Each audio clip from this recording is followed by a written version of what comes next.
আমার কলার বাগান।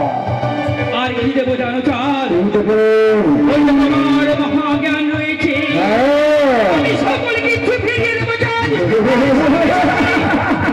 তোমার গাড়ি হাতি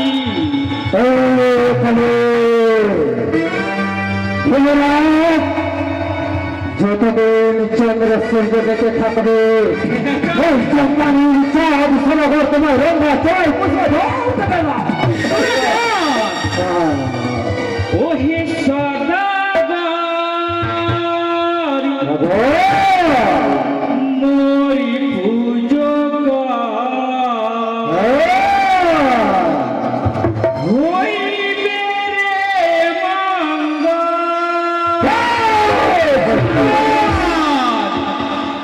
ও হে সদাগর মোরি পুজো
আমার কাছে পুজো খবর আছে तो बाबू टेंशन काहे लेते था फिर? কি করতে হবে? अब मांगता तो 10 टका का भूजा किन के दे दीजिए। আচ্ছা বলতো তাকে তো আমি কোনোদিন পুজো করে দিই, তুই কি তার পূজাতে কি কি লাগবে তুই বাতিয়ে দিতে পারিস? हम जानते हैं ना बाबू। তাহলে বল। बाबू হ্যাঁ भूजा भूजी छोड़िए, জানতে পারবো তো? अवश्य जानते पारो। ঠিক আছে, তোরা ভালো করে জেগে থাক, আমিও এখানে বসে থাকবো। আপনিও থাকতে হবে। আমিও থাকবো তো, তোরা ভালো করে জেগে থাক। ঠিক আছে। যদি তাদের চোখে যদি ঘুম আসে আমি ক্ষমা দিতে পারি, তোমায় ক্ষমা দেবে না। ঠিক আছে? ওরা যদি ঘুমিয়ে যায় কিনা? হ্যাঁ সত্যি বলেছিস, তাহলে আছে। ঠিক আছে মানে হ্যাঁ নিত্য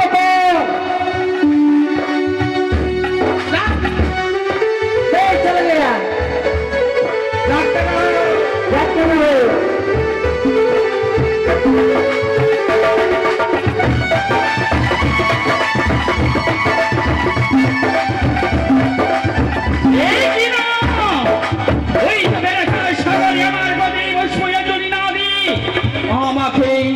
অপমান করেছে, আমি এক্ষুনি এই অপমানের প্রতিশোধ নেব। কোথায় দিদি নেতা? মনসা কি হয়েছে তোমার? প্রণাম হয় তবে আশীর্বাদ নির্মাণ বিশ্ববিদ্যালয় তো পারি বোন দিদি গো হ্যাঁ, মনে হয় আপনি একটি সংসারে পুজো থেকে যাবো দিদি। কে বলেছি হ্যাঁ দিদি হ্যাঁ, মনসা ওই যে আজকে রাত্রি এসে জয় করা যায়, হ্যাঁ, রাত্রি পোহালে চাঁদের নাই কোনো ভয়। যদি আজকে রাত্রে যদি লক্ষ্মীন্দরের দংশন যদি না হয়, তাহলে যে আমার কার্য পূর্ণ হবে না। সত্যি হয়েছে বোন বুদ্ধির অধিকারী ভগ্নি বুদ্ধির অধিকারী আমার বুদ্ধি তুমি পুজো পাবি জয় ঈশ্বরী এই মধ্যে তোমার কাছে রয়েছি ধরা নাম পাখির সে বাসবরী তাই হবে দিদি। তোমার কাজ অবশ্যই পূর্ণ হবে আমি এক্ষুনি আমার ঘোড়ানাকে স্মরণ করিব। কোথায় ঘোড়ানা?